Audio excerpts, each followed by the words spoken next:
The island of Madagascar is home to a wide variety of wildlife, which in turn makes it a popular tourist destination.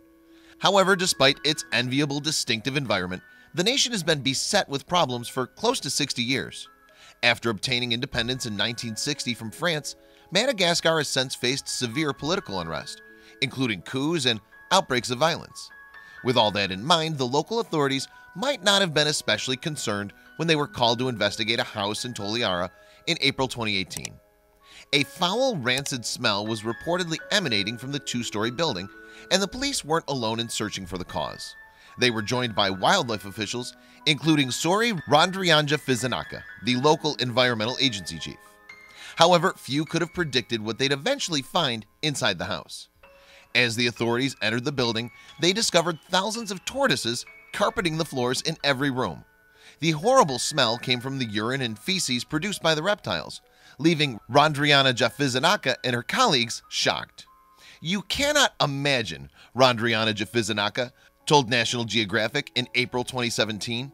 "It was so awful. They had tortoises in the bathroom, in the kitchen, everywhere in the house." Upon closer inspection, the tortoise's species was identified, adding another twist to what was already a bizarre situation. Incredibly, the house contained 11,000 radiated tortoises, a critically endangered species native to Madagascar. The reptiles were subsequently seized by the authorities, and due to their sheer number, it took a number of trips by 6 trucks to transport all of them to a private reserve in nearby Ifati. Unfortunately, close to 200 radiated tortoises were found dead in the house.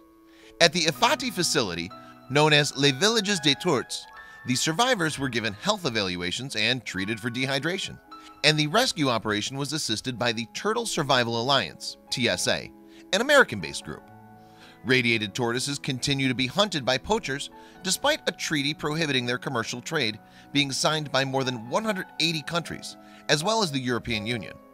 Coveted for their beautiful star patterns adorning their shells, the endangered reptiles are either smuggled out to collectors in Asia or sold as bushmeat to the local population. The radiated tortoise population now stands at an estimated 3 million, with the TSA suggesting that during the past 3 decades, the species numbers have dropped by over 3/4. With that in mind, it's believed that these species could become extinct in under 20 years. They're being harvested at what I'd call an alarming, catastrophic rate, the TSA president, Rick Hudson, told National Geographic. Despite the best efforts of all involved, though, more than 500 of these seized tortoises died within a week of their arrival at Les Villages des Torts due to infection or dehydration. But while most of the reptiles are recovering well from their ordeal, Hudson admitted that the TSA's resources were incredibly stretched after the incident in Toliara. "I don't think the word overwhelming comes close to describing what the Turtle Survival Alliance is dealing with here," Hudson stated in a TSA press release in April 2018. "We were already caring for 8,000 tortoises in Madagascar. Now that number is more than doubled overnight. We're in all-hands-on-deck mentality right now." Hudson made it clear, however, that they were prepared to face such a situation.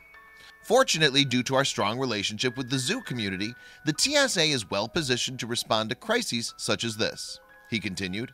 But while he praised the efforts of the group's supporters, the president also revealed a possible downside. "The support we continue to receive from the global conservation community has been incredible, and we're extremely thankful for the multitude of individuals and organizations that have come forward with donations and supplies," Hudson added. "Yet the long-term financial impacts to our Madagascar program is potentially crippling." Meanwhile, the president of the Association of Zoos and Aquariums, AZA, Dan Ash, also offered some input.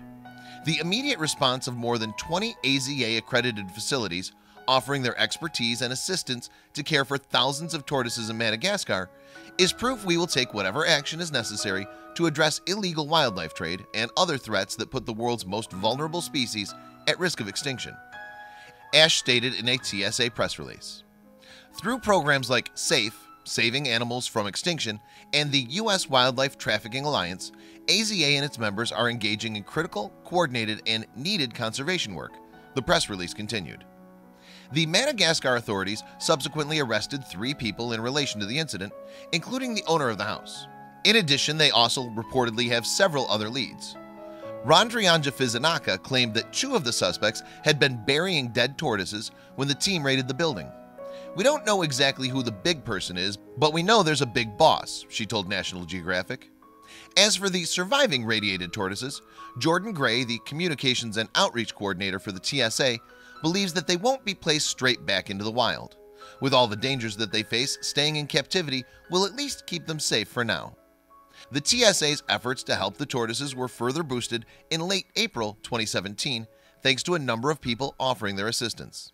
6 local volunteers from different institutions joined us yesterday at Villages des Torts. Veterinarian Na Iana Tiana Rakotiori Soa told the TSA website. They helped to soak, build shelter houses, and distribute water for the tortoises. Rakotoriosa added, "Despite its stretched resources, the TSA still plans to send more teams to Madagascar over the coming weeks and months to help the surviving radiated tortoises. While it won't be a quick fix, the endangered animals are at least in the right hands now."